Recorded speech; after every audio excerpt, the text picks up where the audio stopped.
Affected consistency से अगर हम अनअफेक्टेड कंसिस्टेंसी तक जा सकें, यानी कि मेरे को रिजल्ट मिले या ना मिले, मेरा अधिकार कर्म करने में, और अगर मैंने उस पर पूरी एनर्जी डाल दी तो मुझे कोई जिंदगी में हरा नहीं सकता। कि सक्सेस है या फेलियर है, दोनों सेमीफाइनल है, अभी फाइनल बाकी है। आप सफल हो गए, नहीं, फाइनल बाकी है। आप विफल हो गए, नहीं, फाइनल बाकी है। तो फाइनल को ढीला ढाला खेलते हैं या जोर लगा के खेलते हैं? पूरी जान डाल देते हैं। जिस दिन आपको ये समझ में आ गया ना कि हर रिजल्ट सेमीफाइनल है, तो आप अगले में और जान लगा देते हैं।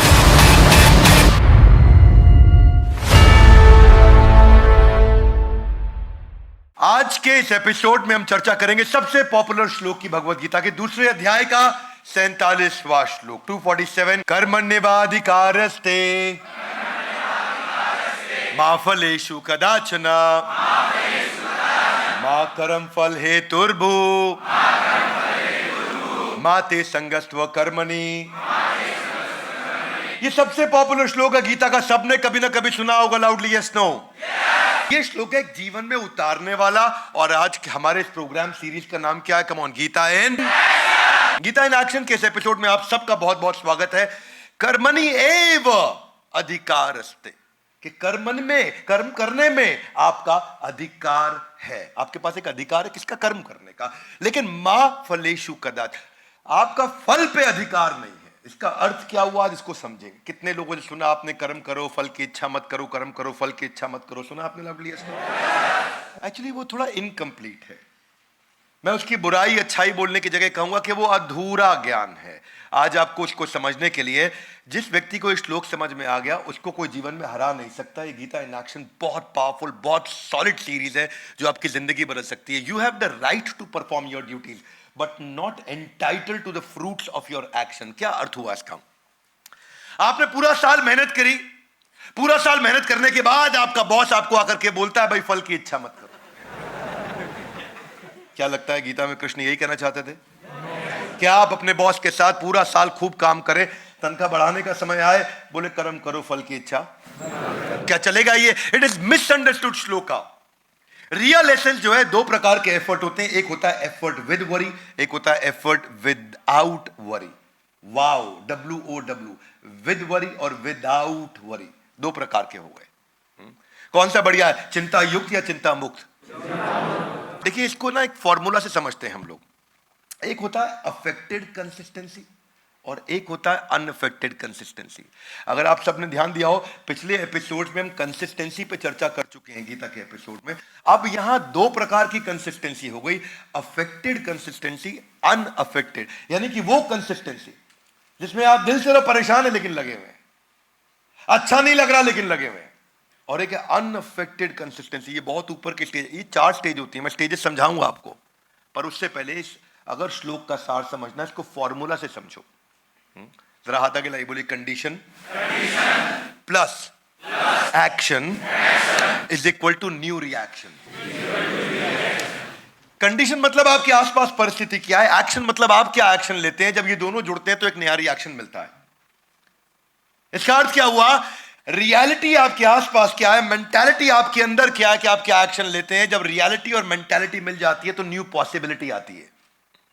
फॉर्मूला क्या है? Reality plus mentality is equal to new possibility, condition plus action is equal to new reaction. इस फॉर्मूला को समझो आप, ध्यान से सुनना। आपके हाथ में कंडीशन, यानी कि आपके आसपास क्या हो रहा है, वो आपके हाथ में है? Yes no?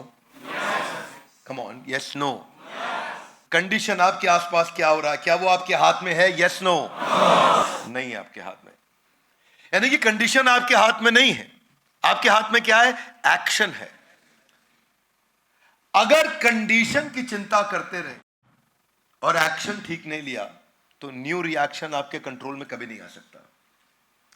दो चीजें इस फॉर्मूला में, condition plus action is equal to new reaction. ना तो कंडीशन आपके हाथ में है, ना न्यू रिएक्शन यानी कि रिजल्ट, वो भी आपके हाथ में नहीं है।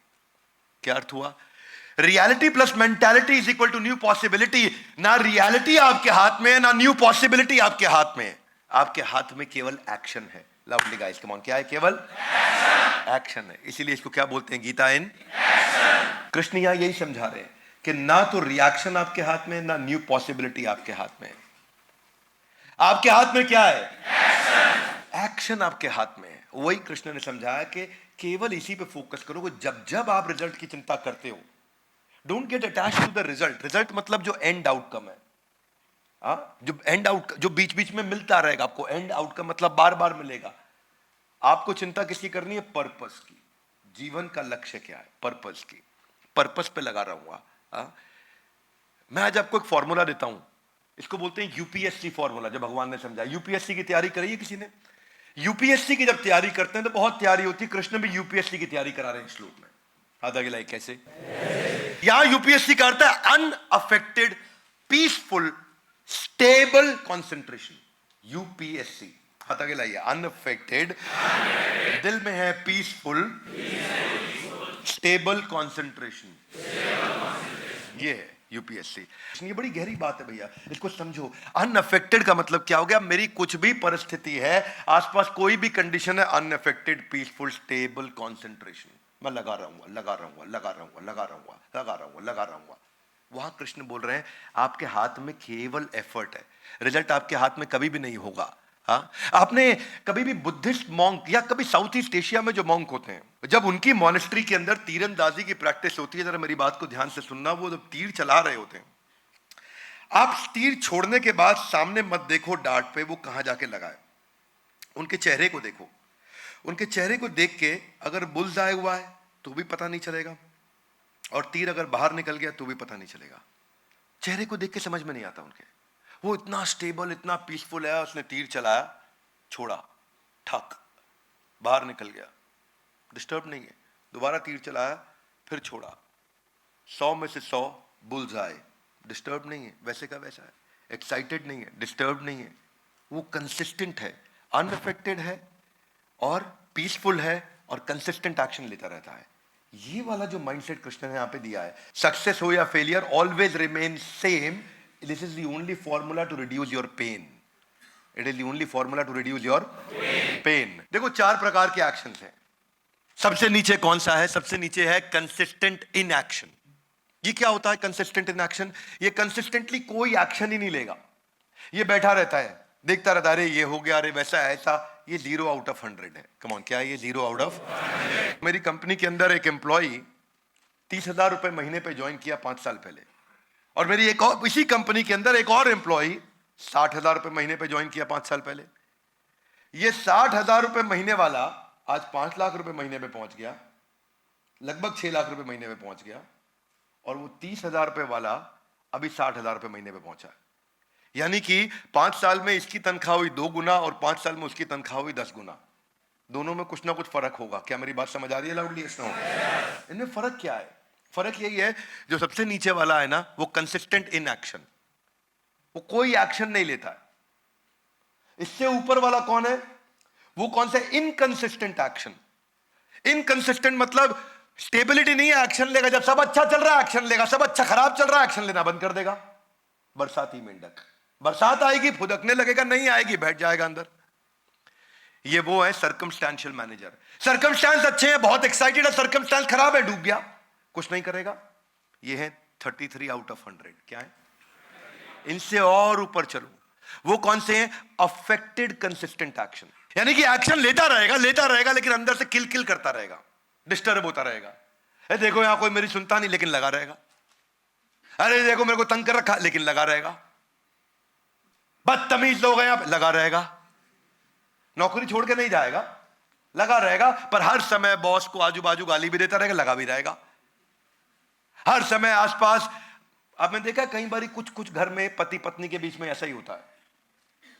क्या रहता है उनका? अफेक्टेड है, आपस में बहुत डिस्टर्ब है, लेकिन कंसिस्टेंट है। क्या बोलती है पत्नी? तुमको तो कब का छोड़ दिया होता है, तो बच्चों के कारण तुम्हारे साथ रह रही हूं। हाँ? ये तो बच्चों के कारण तुम्हारे साथ रह रही हूं। ये क्या है? अफेक्टेड, डिस्टर्ब है, लेकिन कंसिस्टेंटली लगे हुए हैं, रहना इसी के साथ है, क्या करें।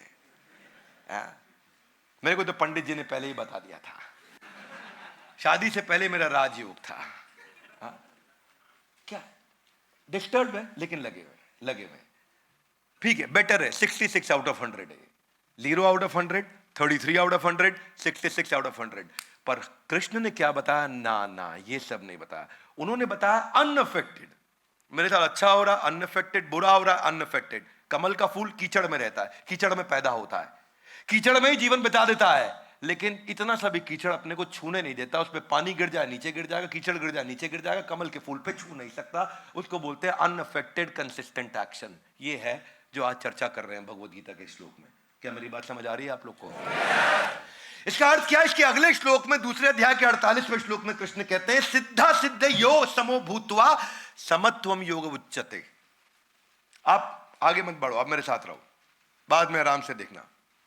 यहां क्या कहते हैं? सिद्धा सिद्धियो समो भूत्वा, कि सिद्धि असिद्धि, सिद्धि मतलब सफलता, असिद्धि मतलब सफलता नहीं मिली, समो भूत्वा समान परिस्थिति से एक्शन लेता रहेगा, डिस्टर्ब हो ना हो।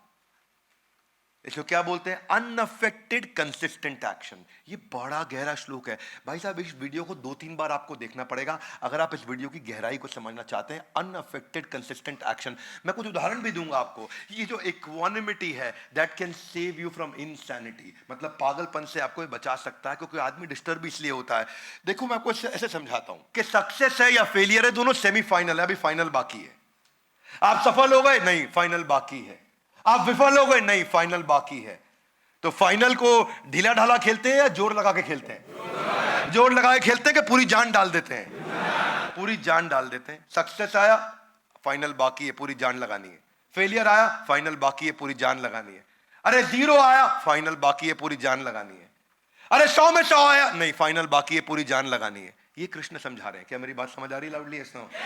ये एफर्ट को फोकस करना, ये एफर्ट को फोकस करना, क्योंकि कंडीशन आपके हाथ में नहीं है, केवल एक्शन आपके हाथ में है। और जितना अच्छा एक्शन होगा उतना अच्छा न्यू रिएक्शन होगा। क्या ये सारा मुद्दा? क्योंकि देखो, रियलिटी मेरे हाथ में नहीं है, मेंटालिटी मेरे हाथ में है। रियलिटी में को मैं नहीं बदल सकता, मेंटालिटी को मैं बदल सकता हूं। जितनी अच्छी मेंटालिटी होगी उतनी न्यू पॉसिबिलिटी होगी। अगर मेंटालिटी भी खराब और रियलिटी भी खराब तो पॉसिबिलिटी 100% खराब। यही कृष्ण समझा रहे हैं। कर्म करोगे, हो सकता है फल मिले, हो सकता है ना मिले, पर अगर कर्म नहीं किया तो पक्का हो गया फल। ये है दूसरे अध्याय का 47वां श्लोक। फल पे गौर करना। फल पे गौर करने का लाभ हुआ है किसी को? नहीं हुआ। हाँ, खाली न्यूटन को हुआ है, उसने फल पे गौर किया था, उसका फल नीचे गिरा तो हमारे को ग्रेविटी समझ। उसके अलावा किसी को फल पे गौर करने का लाभ नहीं मिलता है। Otherwise expectation is directly proportionate to frustration. जितनी ही एक्सपेक्टेशन रिजल्ट की, उतनी ज्यादा फ्रस्ट्रेशन, क्योंकि रिजल्ट मेरे हिसाब से हमेशा मिलता नहीं, क्योंकि वो मेरे हाथ में है ही नहीं। कंडीशन नहीं है, एक्शन मेरे हाथ में है। इसलिए आप देखते हो ना कि अफेक्टेड अनअफेक्टेड कंसिस्टेंसी में यही फर्क है। एक होता है किल किल कंसिस्टेंसी और एक होता है किल इट कंसिस्टेंसी। किल किल देखा हमने, कुछ लोग हर समय किल किल करते रहते, किल किल किल किल किल किल किल। माता पिता की सेवा करते, किल किल किल किल लगे हुए, लेकिन कर कंसिस्टेंट है, छोड़ा नहीं पिताजी को, लेकिन साथ साथ कुछ भी बोले जा रहे। सरकारी कंपनी में देखो, इतना दुखी सरकारी एम्प्लॉय अंदर से, इतना दुख, छोड़ क्यों नहीं? नहीं छोड़ूंगा, नहीं, सरकारी नौकरी है भैया, छोड़ूंगा नहीं। कंसिस्टेंट है, लेकिन क्या है? अफेक्टेड है अंदर से, है कि नहीं? डिसएंगेज्ड एम्प्लॉय आपको हमेशा कंपनी में से मिलेंगे। यही है श्लोक, सिद्धियो असिद्धियो, सिद्धि हो या असिद्धि हो, आपको सफलता हो असफलता हो। बस जिस दिन ये समझ में आया ना, 100 आउट ऑफ 100 जो बुद्धिस्ट होते हैं वो समझते हैं कि अगर किसी की मृत्यु हो भी गई तो वो एक बड़े चक्र का छोटा हिस्सा है, वो बड़ी से बड़ी चीज से भी कभी डिस्टर्ब नहीं होते। ये है UPSC, unaffected peaceful consistent action. Come on, one more time, unaffected peaceful consistent action. बाहर से अनअफेक्टेड, अंदर से पीसफुल कंसिस्टेंट एक्शन। यह है गीता इन एक्शन। शबरी जो थी वो कितना सुंदर उदाहरण है इसका। हाथ अगला, कैसे? देखो, ऐसे कि ऋषि मातंगा जो थे, जब उनका देहांत होने लगा तो वो शबरी को बोल के गए कि वेट करना, प्रभु राम तुमसे मिलने के लिए आएंगे। शबरी बोली अच्छा। शबरी बोली ठीक है, मैं तैयारी करती हूं। वो ये नहीं बोली कब दर्शन होंगे, कब आएंगे, कोई डेट बता के गए नहीं, टाइमलाइन दे के गए, कैलेंडर ब्लॉक कराया नहीं, महीना बताया किस महीने में आएंगे, साल बताया नहीं। शबरी 4 चीजें रोज करती। सड़क को धोती, उस पे फूल गुलाब के पत्ते बिछाती, आरती की थाली तैयार करती और उनके लिए भोजन फल इत्यादि तैयार करके रखती। आज प्रभु राम आएंगे, आज प्रभु राम आएंगे, आज प्रभु राम आएंगे। 1 साल, 2 साल, 3 साल सड़क धोई, फूल बिछाए, आरती की थाली तैयार करी, फल फूल रख लिए। सड़क धोई, खूब सारे फूल बिछाए, आरती की थाली तैयार करी, फल फूल तैयार की। 4 काम रोज करे। इसे क्या बोलते हैं? अनअफेक्टेड। नहीं आए, आए कोई बात नहीं, विद और विदाउट कोई बात नहीं। क्या है? Unaffected peaceful consistent action. और वही अनअफेक्टेड पीसफुल कंसिस्टेंट एक्शन 40 साल के बाद अचानक उनको 2 आदमी दूर से आते हुए दिखाई दिए, और उस दिन शबरी ने देखा और वो उछल पड़ी, बूढ़ी शबरी, और भागी कि मेरे प्रभु राम आ गए हैं। और वो 40 साल के बाद जब आए तो उनको दर्शन दिए। वो एक्साइटमेंट के अंदर जूठे बेर खिलाए, और जूठे बेर जिनको स्वयं श्री राम की स्वीकृति मिली। इसी को बोल रहा हूं, कंडीशन कुछ भी हो, जब कंसिस्टेंट एक्शन होता है तो न्यू रिएक्शन अपने आप हमारे फेवर में आ जाता है। यह है भगवद गीता का दूसरे अध्याय का 47वां श्लोक, कि सिद्धि या असिद्धि, कर्म करेंगे, हो सकता है फल मिले, हो सकता है, क्योंकि कर्मण्येवाधिकारस्ते, आपका अधिकार है कर्म करने पे, मा फलेषु कदाचन। पर इसके चक्कर में कई लोग क्या सोचते हैं? वो सोचते हैं कि भाई जब कर्म का अधिकार है, फल मुझे पता नहीं मिले नहीं मिले तो छोड़ो, कर्म करने की जरूरत नहीं। उसको भगवान ने पहले ही बोले, इस चक्कर में नहीं पड़ना भैया। क्या बोला? मां कर्म फल हेतुर्भु माते संगस्व कर्म। ये मत सोच लेना कि अब कर्म ही नहीं करूंगा। ये कृष्ण समझते हैं साइकोलॉजी लोगों की, कि रिजल्ट से नहीं आपको अटैच होना है, आपको पर्पस से अटैच होना है। महाराज भगीरथ के बारे में कितने लोग जानते हैं? सुना है नाम आपने उनका? महाराज भगीरथ कौन थे? उनको उनके गुरु ने बताया कि अगर तुम पूर्वजों की आत्मा को मुक्ति दिलाना चाहते हो तो तुमको गंगा जल की आवश्यकता पड़ेगी। गंगा थी नहीं, मां गंगा का वो आवाहन करना चाहते थे, इन्वोक करना चाहते थे मां गंगा को, पर मां गंगा थी नहीं। और ऐसा बताया गया कि मां गंगा अगर आ भी गई तो उनसे पूरी धरती डूब जाएगी। तो उन्होंने कहा मैं तपस्या करता हूं, मैं भगवान शिव को प्रार्थना करता हूं, ब्रह्मा जी अगर अपने कमंडल से गंगा को छोड़ दें तो धरती डूब जाएगी। वो तो अपनी जटाओं के अंदर भगवान शिव ने उनको समा लिया था, इसीलिए गंगा के साथ। तो वो तपस्या करने निकले और उन्होंने कई महीनों, सालों साल महाराज भगीरथ ने तपस्या करी, खूब तपस्या करी, पर शिव जी आए नहीं। शिव जी आए नहीं। इसको क्या बोलते हैं? इसको बोलते हैं increased effort with every failure. One more time, come on. क्या? Increasing effort with every. इसको क्या बोलते हैं? इसको बोलते हैं इंक्रीजिंगली अनअफेक्टेड कंसिस्टेंट एक्शन। मतलब हर बार कंसिस्टेंट एक्शन लूंगा, लेकिन अगली बार और ज्यादा लूंगा, फेल हो गया और ज्यादा लूंगा, फेल हो गया और ज्यादा लूंगा।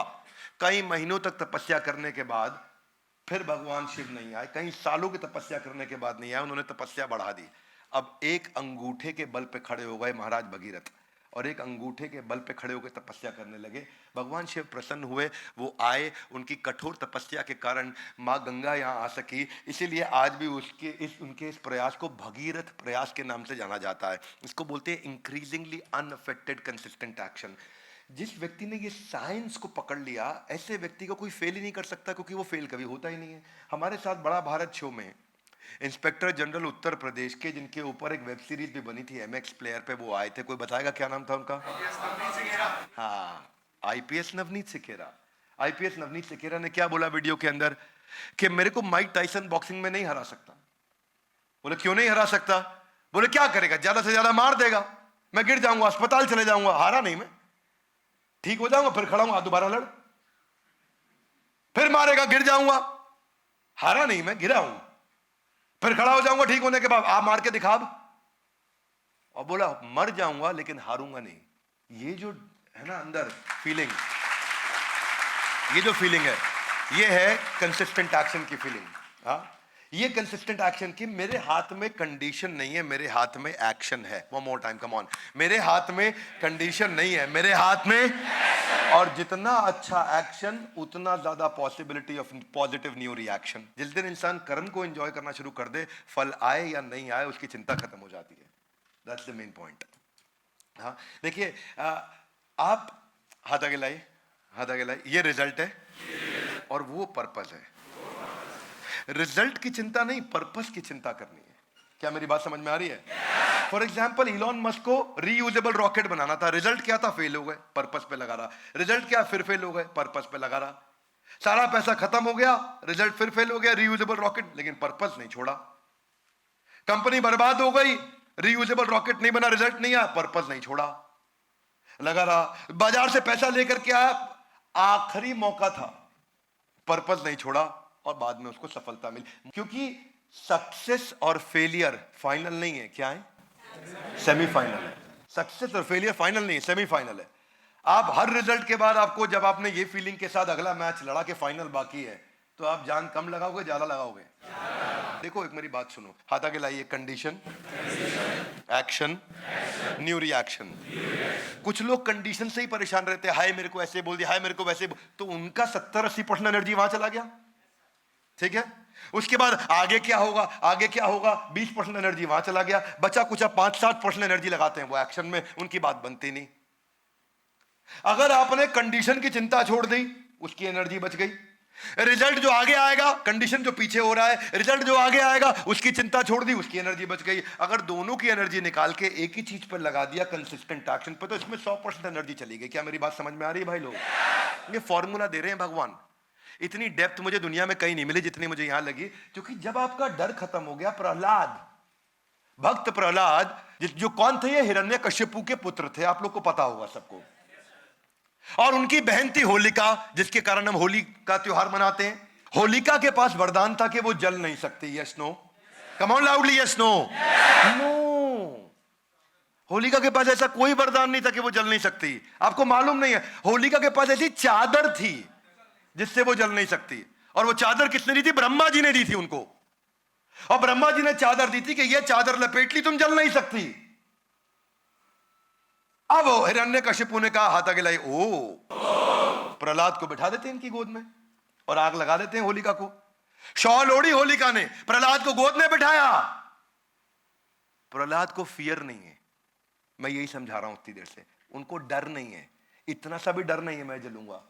ओम नमो भगवते वासुदेवाय, वो अपना प्रार्थना कर रहे हैं, मंत्र जाप कर, उनको कोई डर नहीं है। और हुआ क्या? अब विष्णु को टेंशन। विष्णु बोले ये मेरा जाप कर रहा है, अगर मैं होलिका को जला दूं, इनको बचा लूं, तो ब्रह्मा जी को टेंशन हो जाएगी, भाई आप सीनियर हो तो आप मेरे साथ ऐसा करोगे, मेरे वरदान को क्यों तोड़वा दिया? क्या मेरी बात समझ आ रही है? जो सीनियर होता है वो इंटेलिजेंट होता है, वो अपने से जूनियर की बेइज्जती नहीं होने देता। तो भगवान विष्णु ने क्या किया? 2 मिनट रुको, ब्रह्मा जी आप टेंशन मत लेना, मैं देख रहा हूं कि आपकी नजर है, आप टेंशन मत लेना। उन्होंने क्या किया? उन्होंने अपने दूसरे जूनियर को बुलाया, वरुण देव को, बोला तू थोड़ा हवा तेज चला। और हवा ऐसे तेज चलाई कि होलिका की चादर उतर के प्रहलाद के आसपास लिपट गई, होलिका जल गई, प्रहलाद बच गए। क्या मेरी बात समझ आ रही है? इंसान का ना डर समाप्त हो जाता है। ये जो जिस दिन आपका ये एनर्जी कंडीशन से और आने वाले रिएक्शन से खत्म होकर के निकल के पूरी बचा के फोकस इस पे आ गया, अगली बार वो क्या सोचे? होलिका निपट गई, कोई बात नहीं, ऊपर से फेंकते हैं उसमें भी बच गए, हाथी चढ़ाते हैं उसमें भी बच गए। बोले मैं नहीं छोड़ूंगा, अब मैं आता हूं। हिरण्यकशिपु, फाइनल तो विलन लास्ट में ही आता है ना, अमरीश पुरी, मोगैम्बो खुश हुआ, तो हिरण्यकशिपु लास्ट में आ गए। बोले किधर है विष्णु? बोला यत्र तत्र सर्वत्र। बोले खंबे में, हाँ खंबे में, और खंबा तोड़ा, नरसिंह अवतार बाहर आ गए। हिरण्यकशिपु को लग रहा था कि भाई कोई टेंशन नहीं, इनको देख लूंगा मैं, क्योंकि मेरे को ब्रह्मा से वरदान मिल चुका। नरसिंह भगवान ने खत्म कर दिया हिरण्यकशिपु। मरते वक्त उसने कहा तो ब्रह्मा जी का वरदान टूट गया? बोला नहीं नहीं, ब्रह्मा जी का वरदान नहीं टूटा। बोला कैसे नहीं टूटा? बोला ब्रह्मा, बोला तुमको क्या वरदान दिया? मैं विष्णु हूं, मैं थोड़ी ब्रह्मा की बेइज्जती कराऊंगा। तुमको वरदान दिया था ना तुमको इंसान मारेगा ना जानवर मारेगा, मैं तो नरसिंह हूं। बोलो और क्या वरदान था? क्योंकि ब्रह्मा जी के पास गए, बोले मुझे अमर बना दो। बोला अमर तो मैं खुद भी नहीं हूं, तो मैं क्या बनाऊंगा? बोला ऐसा करो ना मैं दिन में मरूं ना रात में मरूं, बट नो प्रॉब्लम, ये वरदान ले लो। बोला ना अस्त्र मारे ना शस्त्र मारे, नो प्रॉब्लम, ये वरदान भी ले लो। ना घर के अंदर मरूं ना बाहर मरूं, बोला ये वरदान भी ले लो। बोला ना आकाश में मरूं ना जमीन पे मरूं, ये वरदान भी ले लो। तो सारे के सारे उनको वरदान दे दिए, ना सुबह मरूं ना रात को मरूं, ये वरदान भी ले लो। नरसिंह भगवान आए, उन्होंने क्या किया? उन्होंने ना घर के अंदर मारा ना बाहर मारा, चौखट पे मारा, ना अस्त्र से मारा ना शस्त्र से मारा, नाखून से फाड़ दिया। ना इंसान आए ना जानवर आए, नरसिंह अवतार में खुद आ गए। और क्या बोले कि ना उनको आकाश में मारा ना जमीन पे मारा, अपनी गोद में बैठा के मारा। तो उन्होंने ब्रह्मा जी का सारा, मतलब ये नहीं कि ब्रह्मा जी ने कोई कमिटमेंट कर दी ईमेल पे तो वो कमिटमेंट गलत हो गई। उन्होंने ब्रह्मा जी की कमिटमेंट भी प्रोटेक्ट कर दी और काम भी निपटा। मैं प्रहलाद जी के बारे में ये कहना चाहता हूं कि अटैचमेंट जिस समय एफर्ट में होता है और रिजल्ट से आदमी डिटैच होता है तो फियरलेस हो जाता है। ये आपको अगले एपिसोड में समझ में आएगा। जिसकी जिंदगी में इतना सा भी डर हो ना, वो अगला एपिसोड सुन लेना। महाराज हरिश्चंद्र के बारे में कितने लोग जानते हैं? नाम सुना है आपने महाराज हरिश्चंद्र का? किसके लिए बोला जाता है हरिश्चंद्र बन रहा है? किसके लिए? सत्यवादी थे, ऋषि विश्वामित्र थे। उनको पता चला हरिश्चंद्र जी के बारे में, बोला मैं देखता हूं, मैं इनकी परीक्षा लेता हूं सत्यवादी की। रात को महाराज हरिश्चंद्र को सपने में आया कि विश्वामित्र मुनि आए हैं और उन्होंने मुझसे पूरा साम्राज्य दान में मांग लिया है, पूरा साम्राज्य दान में मांग लिया है। सुबह विश्वामित्र मुनि आ भी गए। बोले मैं तो कल आपको सपने में देखा था कि आपने मेरा पूरा साम्राज्य मांग लिया। बोले मुझे मालूम है, अब दे दो मुझे पूरा साम्राज्य, आपका सपना पूरा होना चाहिए। बोला जो आ गया महाराज, पूरा साम्राज्य उनको दान में दे दिया ऋषि विश्वामित्र को। आसान थोड़ी है, पूरा साम्राज्य दान में दे दिया। बोले साम्राज्य ठीक है, मैं तो ऋषि हूं, भिक्षा भी लूंगा ना। बोला ठीक है। बोले भिक्षा में क्या चाहते हैं? बोले भिक्षा में कुछ धन चाहिए मुझको।